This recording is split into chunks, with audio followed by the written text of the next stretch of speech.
ആ ലൈനുമ്പോൾ നിൽക്കുന്ന കിളികൾ കണ്ടോ, അതാണ് ബുൾബുള്. അതിൻ്റെ കൂടുകളാണ് ഇതൊക്കെ. ആ ഫസ്റ്റ് കാണിച്ച കൂട് വേറെ ഏതോ കിളീൻ്റെയാണ്, അതിൻ്റെ പേരെനിക്കറിയില്ല. പക്ഷെ അതൊരു വെറൈറ്റി കിളിക്കൂടാണ്. അങ്ങനെ കുറച്ച് നേരം രാവിലെ അതൊക്കെ നോക്കിയിരുന്നു. നമുക്ക് വിശക്കൂലേ, അപ്പം നമുക്ക് വിശപ്പ് മാറ്റണമെങ്കിൽ നമ്മൾ എന്തെങ്കിലും കഴിക്കണം.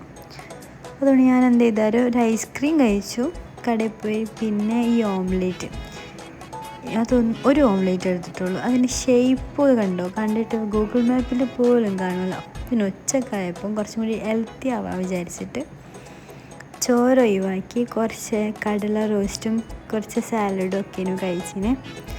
പിന്നെ നമ്മളോട് ഒട്ടും വിശപ്പ് കൺട്രോൾ ചെയ്യാൻ പറ്റാത്തതുകൊണ്ട് ഞങ്ങൾ ജാത്തറിൽ പോയിട്ട് നല്ലൊരു അവിടുത്തെ മന്തിയും പിന്നെ ഒരു മറ്റേ ബ്രിസ്ക്കറ്റ് ഇല്ല ബീഫിൻ്റെ, അതും കഴിച്ചിന്. സംഭവമല്ലേ, ഈ മന്തി നല്ല ടേസ്റ്റ്, ഒരു വെറൈറ്റി ടൈപ്പ്. പക്ഷെ ആ ബ്രിസ്ക്കറ്റും നല്ലതിനും കേട്ടോ. എനിക്ക് അവിടുത്തെ ഫുഡൊക്കെ നല്ല ഇഷ്ടമാണ്.